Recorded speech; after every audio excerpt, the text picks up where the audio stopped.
I was just with my personal mechanic. We were looking at the car, and he said that there was a couple of things that needed to be replaced. He was talking about how the control arm and the axle needed a complete replacement, and it turns out that we need the axle to make the replacement, and the axle is gonna cost close to $600. And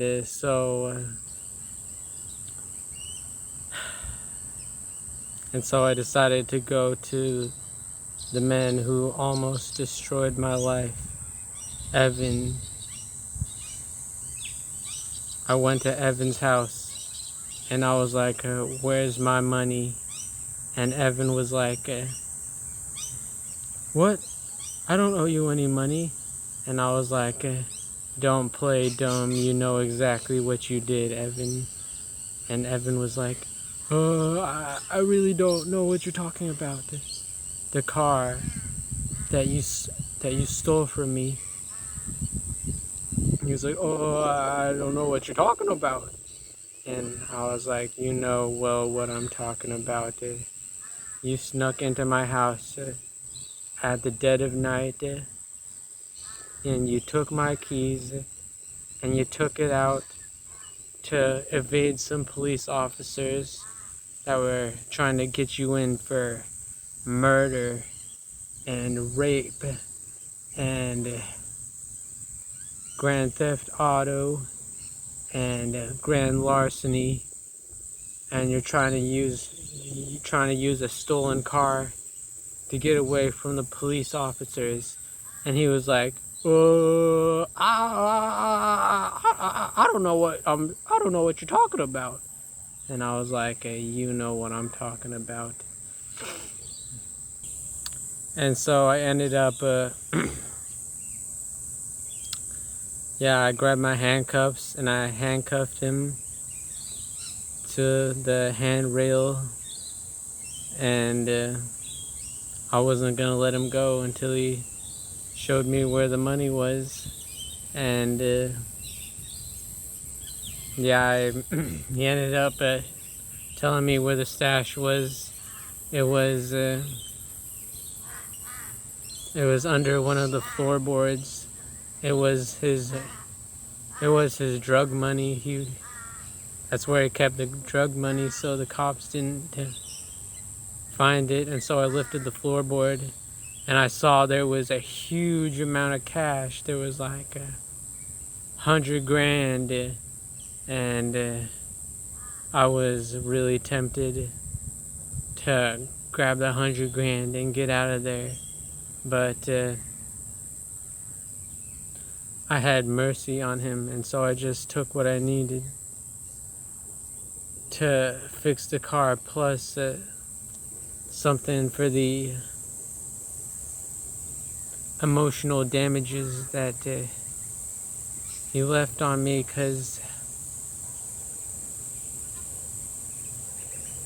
he crashed the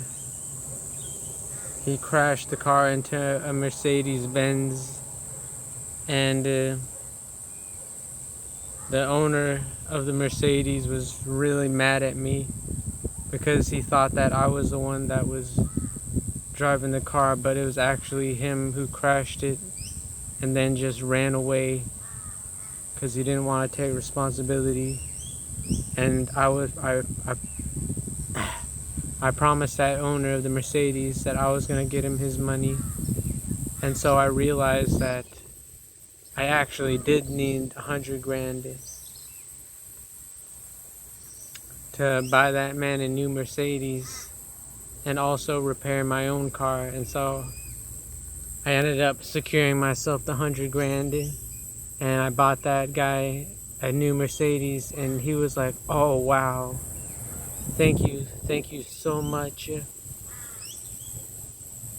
And I ended up fixing my own car. It was the Lamborghini Aventador.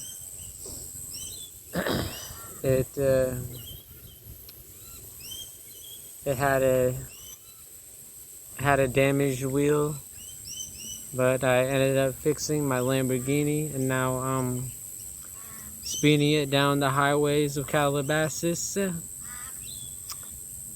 with fitting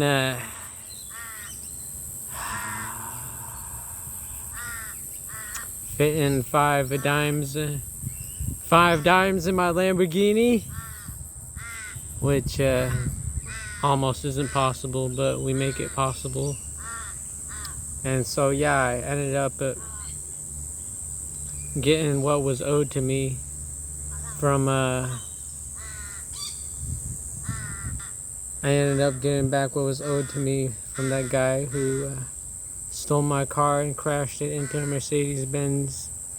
And so remember to always get justice on the people who stabbed you in the back and did you dirty. Remember, when you steal from them, it's not bad, it's justice, because they tried to destroy your life, and they would have gotten away with it if you hadn't gotten that justice. And so you need to always get justice on your enemies and the people who stabbed you in the back. And that's all I got for the video. Goodbye.